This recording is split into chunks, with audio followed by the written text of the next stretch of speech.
In this episode 48 of the Daily Hustle, it is part 2, talking about growth pain in your business and reorganizing your structure of your organization. Today we get into the specific steps of how you actually do that. Yesterday's episode was about the story. Today is about the action steps. Also, I don't let Marshall do a daily wins of the week this time. Broadcasting from the box that rocks and Thrive15.com world headquarters, it's the Daily Hustle with Daniel McKenna.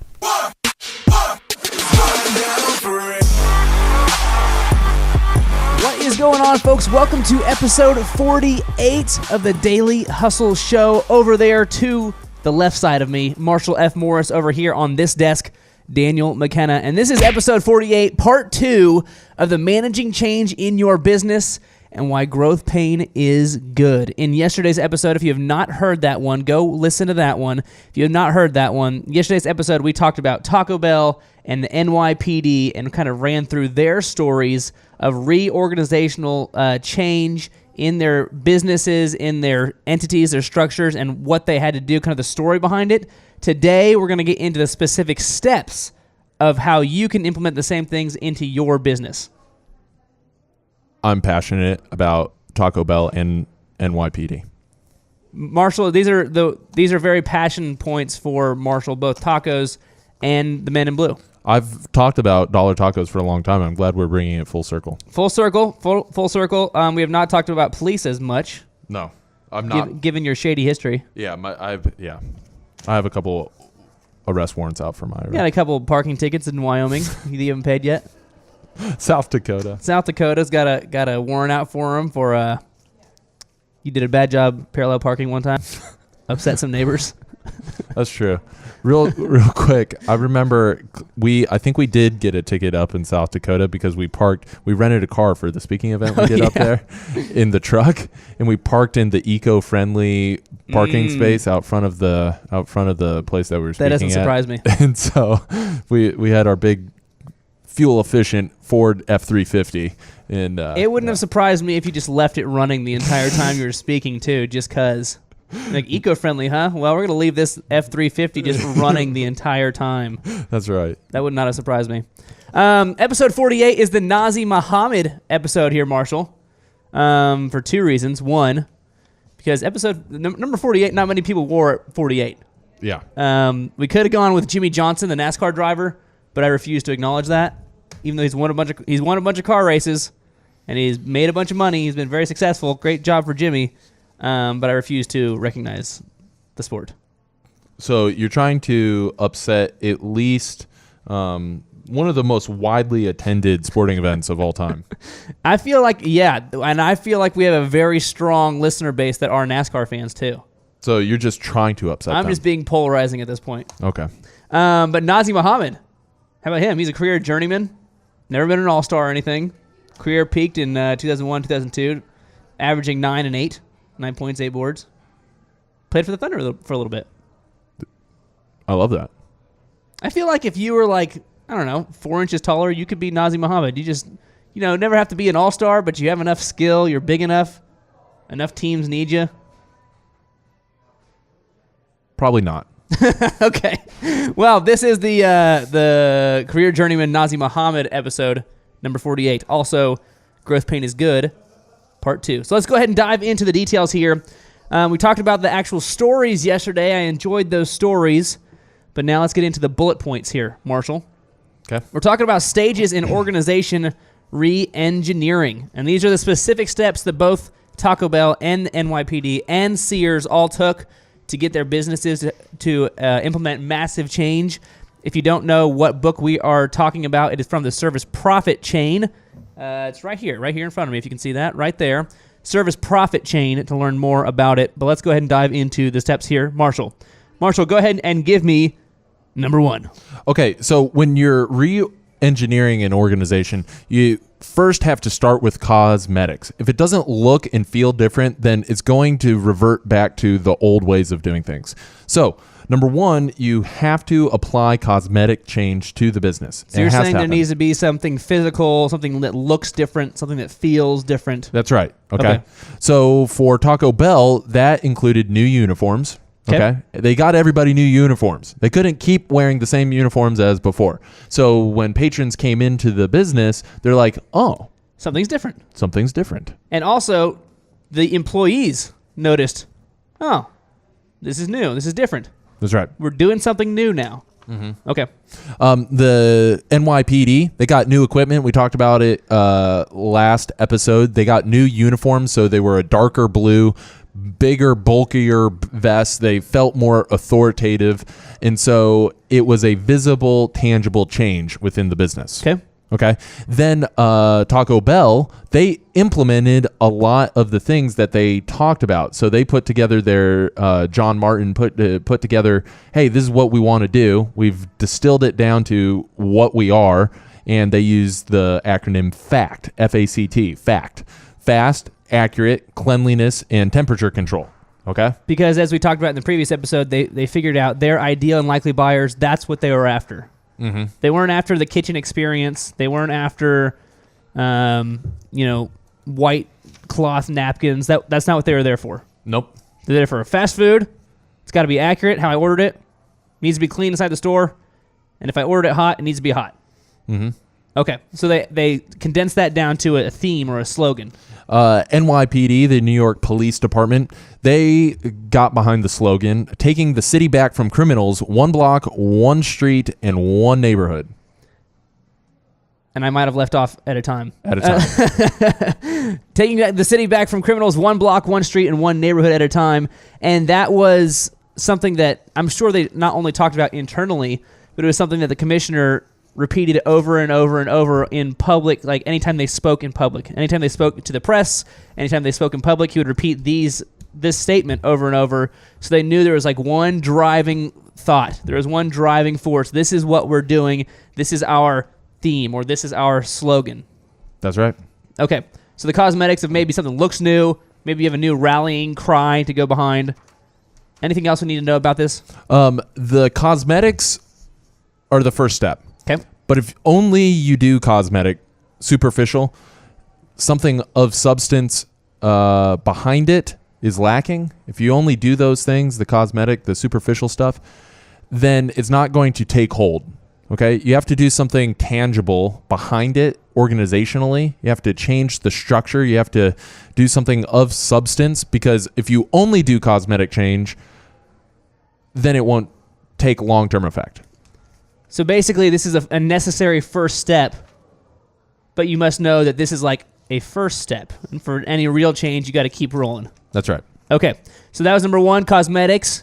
Maybe changing the look, maybe changing your signage, maybe changing the slogan, maybe changing your, your company's mission statement, kind of your rallying cry, okay? What about number two, Marshall? Picking movers and shakers.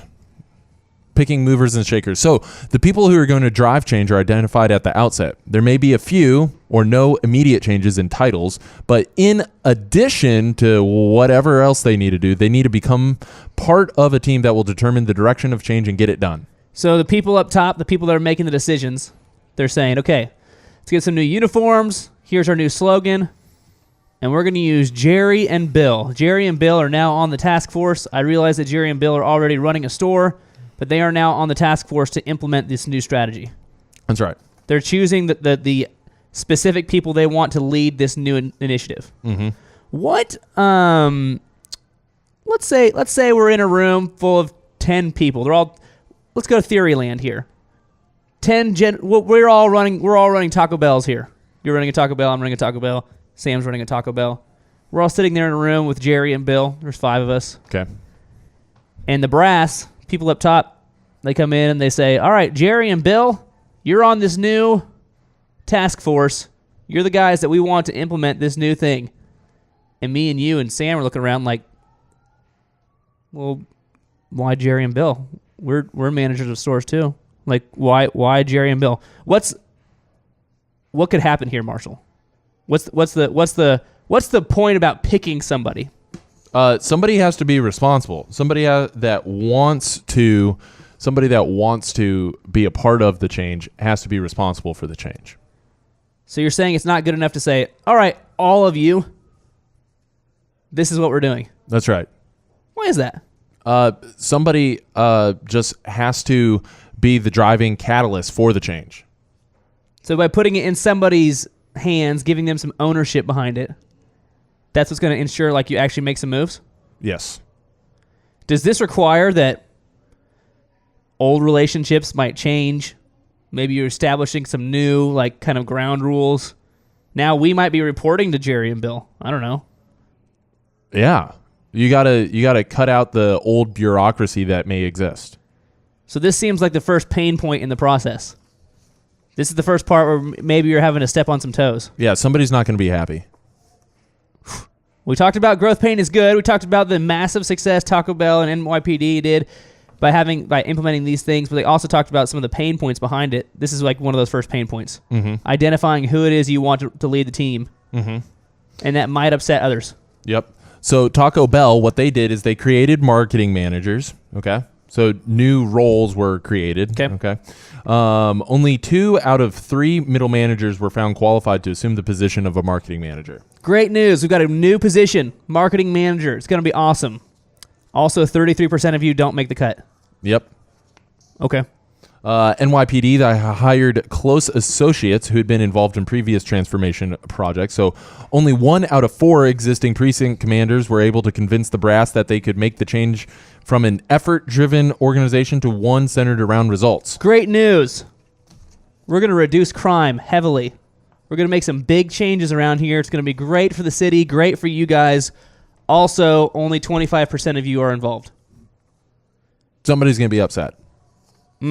Okay, so if you're writing this down at home or maybe taking mental notes as you're driving in your car, cosmetic changes are number 1. Picking your movers and shakers are number 2. Knowing that picking movers and shakers means you're choosing to not choose others. You're choosing to not choose everybody. You have to choose the people that you know can implement your vision and get behind them, and that means not everybody necessarily will be involved. Mm-hmm. Okay, that was number 1, and number 2. Move on to number 3. Creating a sense of urgency. Okay, there is no urgency until there's an emergency, so you got to create your own. Whoa! Yeah. Whoa! That's some fresh beats over there. That's some. No beats. Is that just rhyme all the time? Dr. J, fresh on the streets. Was that what that was? Dr. J. Yeah, Dr. J. You know Dr. J? You know, yeah. Actually, Dr. J just became a coaching client. Was that Young Willie? Was that a new Young Willie track you were spitting? I don't know who Young Willie is. Okay, give us that again. Give me your quote one more time. Creating a sense of urgency. There's not a sense of urgency until there is an emergency. I'm pretty sure that was Young Willie. Keep so going. You have to create a sense of urgency. So customers and constituents were polled to find out what they expected at each organization. So Taco Bell, they determined that fact, okay, was what they wanted. That was what the goal was. Fact, fast, accurate, cleanliness, temperature control. Well NYPD, safe streets and improved quality of everyday life. Okay. So if you remember from the story, both of these initiatives started from basically market research. Mm-hmm. They basically found out this is where we're lacking. This is what we need to improve on. This is what we need to do to hit our ideal and likely buyers, or this is what we need to do to satisfy the citizens of New York. And that's how this all started. So now you've started to make some changes around here. You're starting to make some plans. And now using that information, knowing what the goal is, now you have to create a sense of urgency. Well, and John Martin of Taco Bell, he did this by actually immediately fixing the problem. He cut prices by 25%. He's like, okay, we had better figure it out or else we're going to take huge losses. So he basically said, there's a small leak in the boat. I know how we're going to fix it. We're going to put a bigger hole in the boat. Then maybe somebody will pay attention to it. Then we'll freak out and get it solved. Yep. Okay. So that's a really I think vivid example of what they're doing. You're like, if there's a problem, unless you make it hurt for everybody immediately, then everybody doesn't really care. Okay, so make it hurt immediately for everybody. Lower prices by 25%. You go, well, you had better figure it out. We had better come together and rally together and figure it out. So created a sense of urgency. So what did that involve by taking that 25% price cut? What had to like organizationally happen then at that point for this to even pull this off? Well, everything that we've been talking about, he had to pick the movers and shakers. He had to fire 33% of these people. They had to put them into new roles. They had to do all of these things. But because there was a sense of urgency, because he kind of set a fire to the organization and did a controlled fire, a controlled burn, that's how they actually ended up getting it done. So what does that mean for you? So if you decide to create this sense of urgency, which is what you have to do to have a massive change in your business, means you're going to have a lot more meetings up front, or at least some big meetings up front to communicate the need for these new ideas. John Martin was basically stirring a complacent organization. It was an organization that was like, we're doing all right. And he was like, all right, I'm going to light a firecracker underneath this thing. And I'm also going to promise to the PepsiCo leadership that we're going to hit these ginormous numbers that nobody thinks we can hit. And I'm going to put my name on the line and say, yeah, we're going to hit those numbers. There you go. Okay, what about NYPD? NYPD, the gentleman Bratton, he called in a consultant to conduct focus group sessions with police officers so they realized how big of an issue that they had. So police officers, especially at the time, were basically trained to defend the department. We're on the same team here, buddy. Don't rock the boat. Mm-hmm. So if I asked you, what problems are there inside the NYPD? You'd be like, no problems. Everything's great. Morale's high. Everybody loves being here. So they brought in these outside consultants to conduct heavily focused, they're basically interrogating them to get them to admit that there was problems inside of the different precincts. Mm-hmm. And what they had to do is they had to single out individuals to have conversations, because otherwise, I think groupthink was going to take hold. Absolutely. And if you felt like if you did it in a group, you felt like you'd probably be betraying your team, right? Yeah. Nobody wants to betray the team. Here's the thing. Marshall is terrible at his job. That'd be harder to say in a group setting than it would be individually. Okay, fine. Look, here's the deal.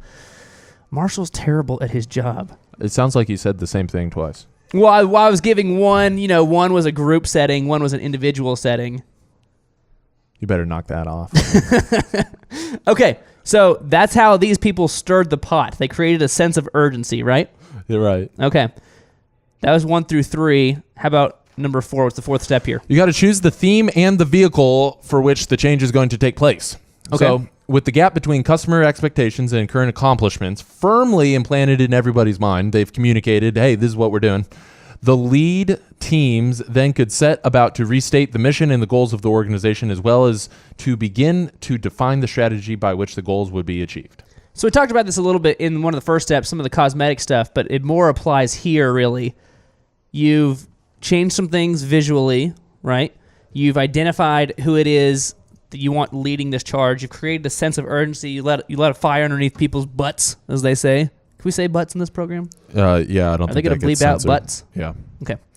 They light a fire underneath people's butts. Sorry, Sam. Just keep saying it because I think Sam thinks it's funny. And then you're choosing the theme or the vehicle. So for them, it was fact, or it was the slogan that the NYPD had. Their vehicle being, okay, this is our unifying cry. This is what we're going to go after. And here's the strategy. Here's how we're actually going to do it. So not only are here's our big vision, but here's how we're actually going to do it. They're choosing the vehicle of how they got there. So for Taco Bell, it was, we're going to get rid of all the kitchens. I realize that is 40% of the restaurant currently, but we're going to get rid of all the kitchens. Also, all you people that were making food before, you're not making food anymore, because we're going to make that all centrally, and then they're going to ship you the food after they made it. And then people are like, what? Right? They chose their theme, fact, and their vehicle. Vehicle being strategy. How am I going to actually pull this off? So, in recap, one, applying cosmetics. 2, picking movers and shakers. 3, creating a sense of urgency. And 4, choosing the theme and the vehicle being your actual strategy. Who are the people we want to implement this strategy? Here's the actual strategy. Okay, now that we've chosen you, we've lit a fire underneath people's butts. Sorry, Sam.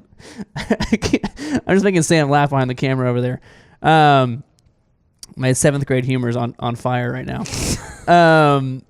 And And then we're choosing the themes and the vehicle, the actual strategy of how we're going to get there, how we're going to get to our goals. What's number 5 here, Marshall? You got to prepare the people. Okay. So what Taco Bell did is they designed something similar to a board game layout, training objectives. So they had clear step 1, space number 1, space number 2, space number 3. I like to think of it as like a shoots and ladders kind of game. Yeah, probably. Okay. Or snakes and ladders. Is it Snakes and Planes? Snakes and Planes. Yeah. Is that what it was? I think that's what it was. You sounded very confident in that. You play that? No, I've never seen Snakes on a Plane.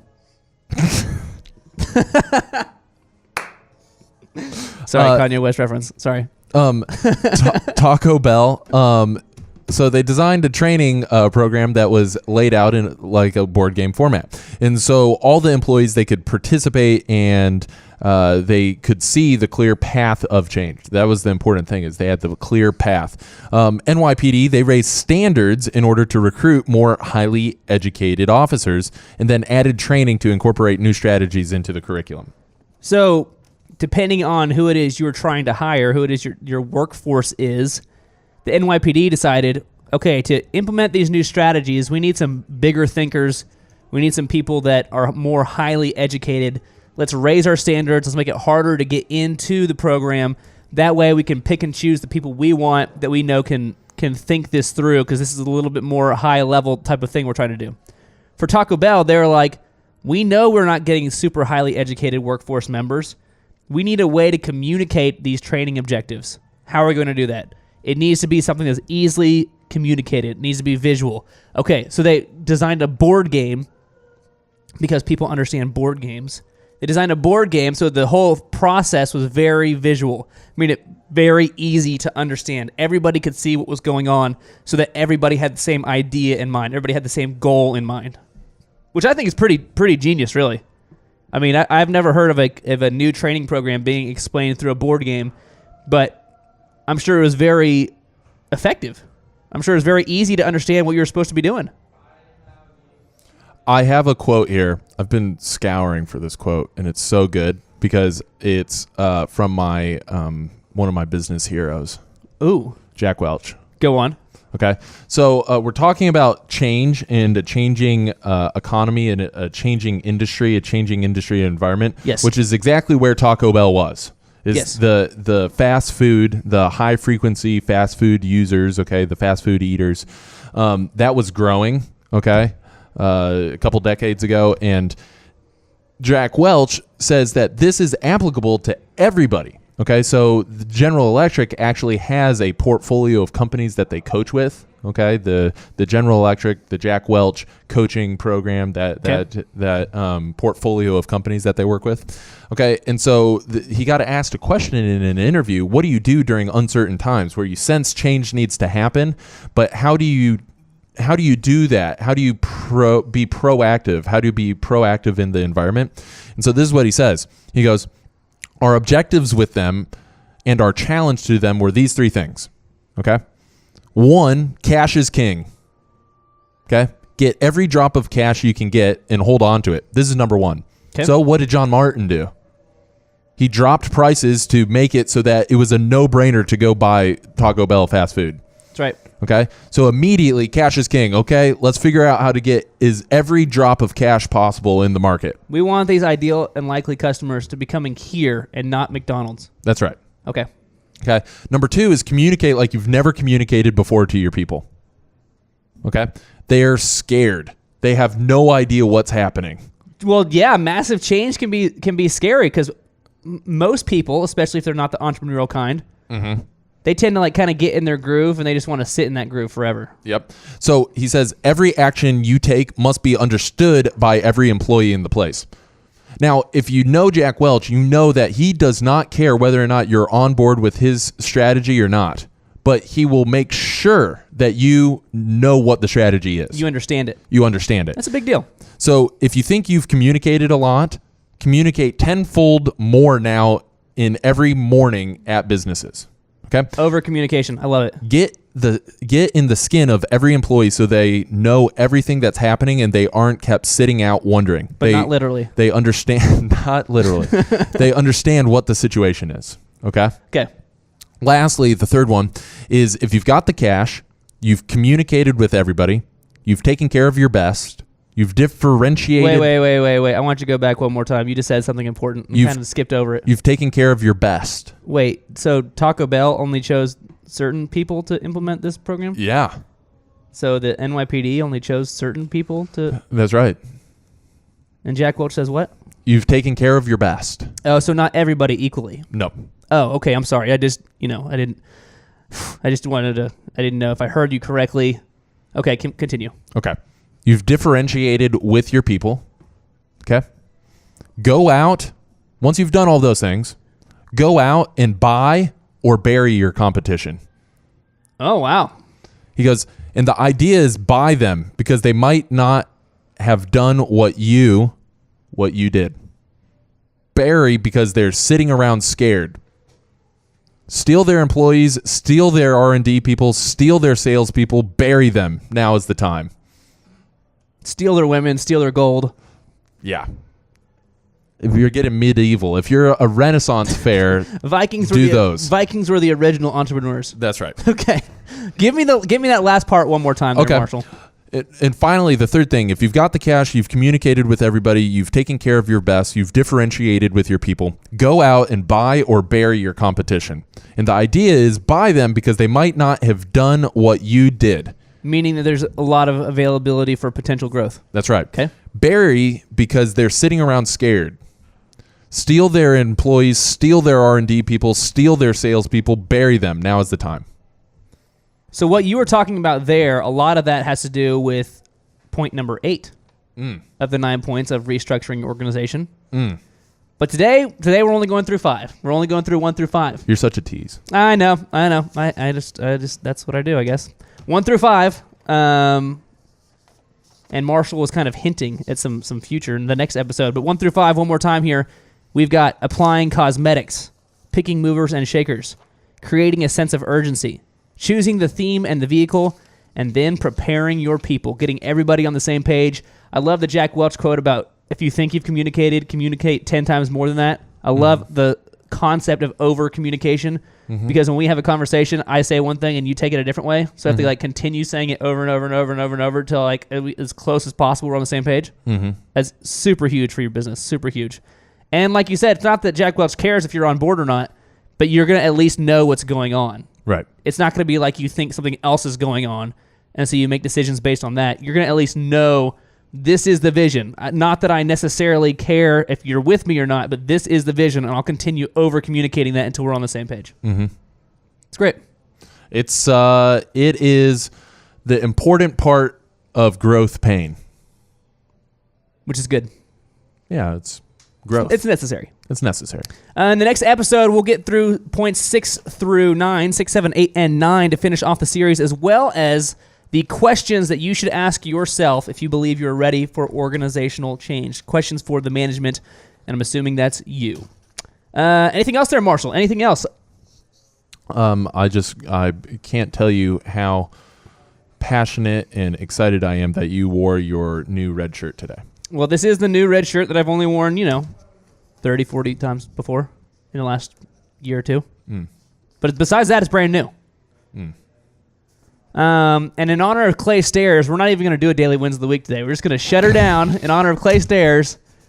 Just shut her down. Clay Stairs, you know who you are. You know who you are, Clay Stairs.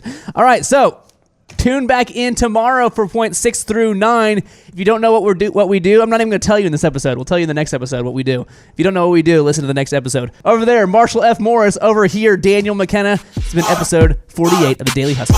Boom!